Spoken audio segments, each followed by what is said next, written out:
as an introduction to this video, I just wanted to talk a little bit about swinging the compass and sort of, I guess, what it means. But basically, when your compass heading does not match up with your digital compass heading, there is a synchronization required in order for you to be able to set a track versus setting a course. We've been able to set a course successfully, and so basically you set it, say, okay, I'm going to go at 185 degrees, and it will maintain that course.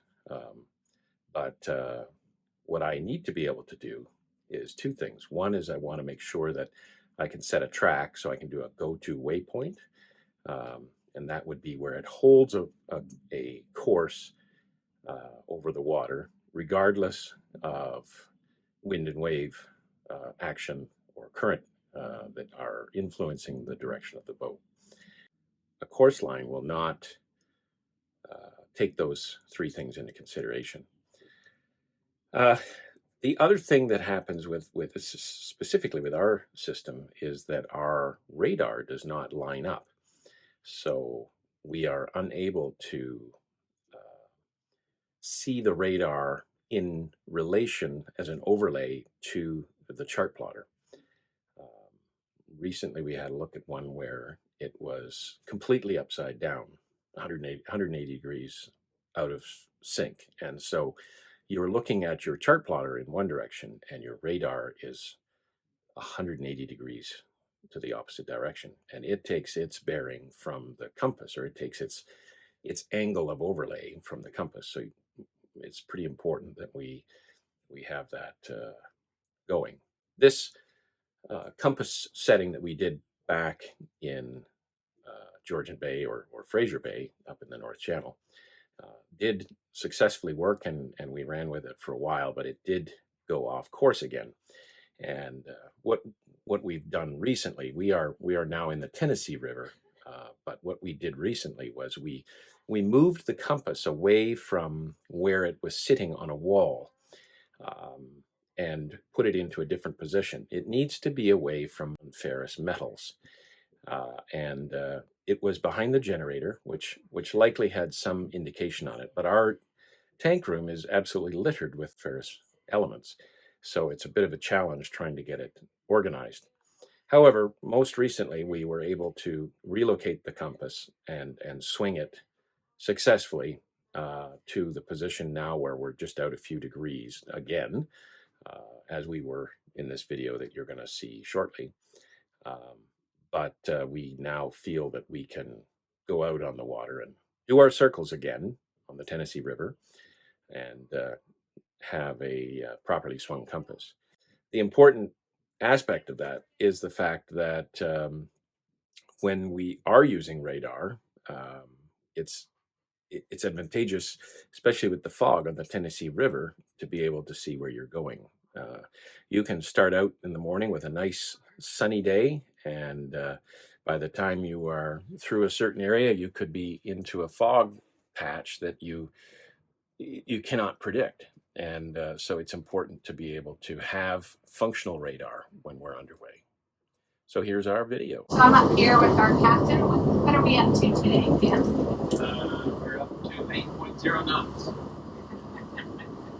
We are in dead flat calm water, so we are going to try and swing our compass again.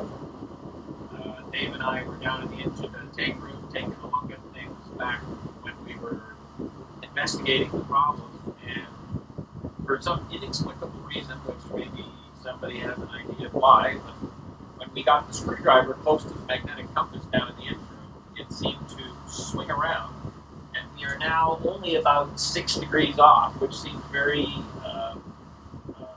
correctable by doing a test. We were out by 30 degrees when we did it on the previous test. So just getting out past some rocks behind us, far enough that we can start to go around in circles and look like idiots. And in actual fact, we'll be swinging our compass, getting it to be more communicable. It is absolutely a perfect day to do this. It's completely flat out here, and there are no other boats around. So that is a except for a little fishing boat near the shore. So that's a perfect time to swing your compass. Okay, so we're about to enter calibration here. Okay, display calibration. Press display until you see C trial. There it C is. trial. Press auto to enter. Swing compass. Swing compass. That's what we've got. Display until you see swing compass. When you are ready to start, press the +1 or turn the rotary control clockwise. We don't have a rotary control, so let's press the +1. Press 1. Press auto to start the compass swing. Do we have to do a clockwise? There's a diagram here that shows a clockwise. All right. And we are supposed to be going 3 degrees a second. And it will tell us if we're going too fast.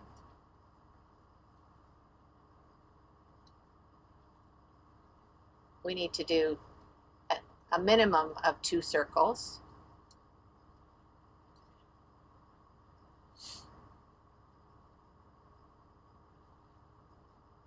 This is what it looks like on our charts so far. Last time we did it in the middle of Georgian Bay and it didn't work. We were just too far out for it to work. Well, Georgian Bay. we don't know if it's going to work yet.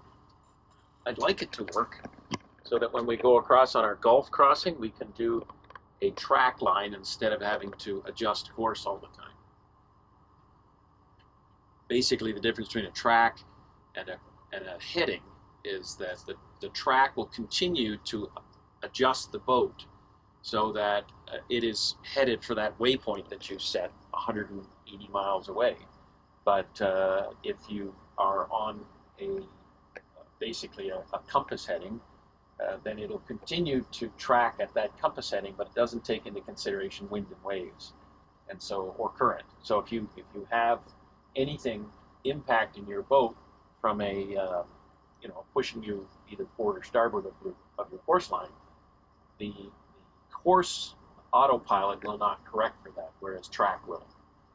So we would have to do it ourselves on a regular basis. But the run across the Gulf is about a 24-hour run, so it's a lot of course corrections, potentially anyway. I guess it We so. are just about to complete our second circle. It hasn't told us we're going too fast. It just keeps saying turn the boat, or turn boat, I guess. We did this the other day. I think we did like 3 circles, and then we stopped and started again and did 3 more circles. And that's when the guys figured they needed to go down in the hold and have a look at the compass situation down there. We were zoomed in here. Those are nice looking circles. That is very nice circles. And you can see we're just coming up to completing that second circle. So, Minimum of 2 circles. minimum.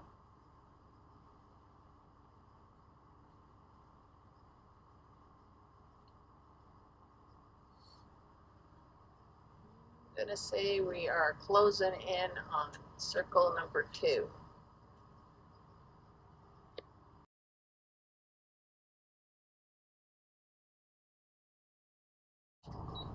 Ooh, 6 degrees. deviation, Okay, 6 so degrees. once the deviation is displayed, press display to move to align the heading. Manually steer the boat on a steady course at a sufficient speed to hold the course. If you have a GPS connected to your SPX system, increase the boat speed to more than 3 knots. Can cause difference between the heading and course over ground. You must fine-tune the heading alignment to match the boat's steering compass for a known transit bearing. To do this, use the +1 or -1, +10, -10 on the rotary dial to adjust the displayed heading until it matches the boat's steering compass. Hold down the standby for 2 seconds to exit the C trial calibration and save the new compass settings. All right, so Okay, so manually steer the boat on a steady course at a speed sufficient to hold course. So we've got a nice clear course ahead of us. Line heading. Line heading. So we want to hold a steady course and be over 3 knots. We're actually over 3 knots. So if I can keep 270 there. It's 279 here. That's 270. That's bang on.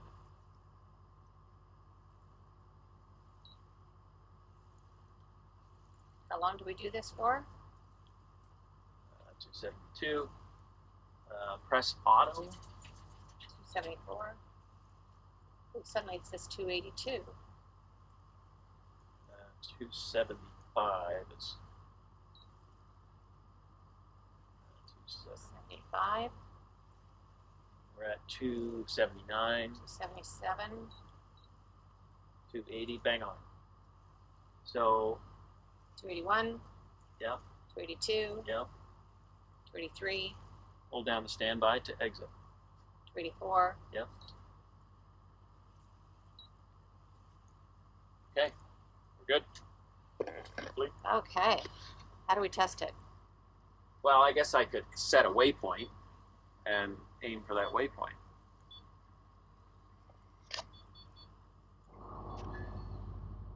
So we have just set a waypoint.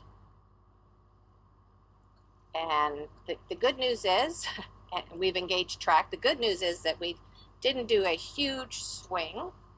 We are turning a little bit. Yeah, but it's probably taking us down to the course line, and then it will turn us back. So we're showing 270 here, and 272, 270. Yeah, it's within a degree. I'd like to see it come back soon. That's a good sound, and it's coming back. I think it's working. Woohoo! That's nice when your compass is pointing in the right direction. 285. Yep. Oh yeah. Oh yeah. And today we are very close to our destination. Really short run, probably a half-hour run at best. And where is our surprise marina today? Not really a marina, but destination. Okeechobee Lodge. Okeechobee Lodge.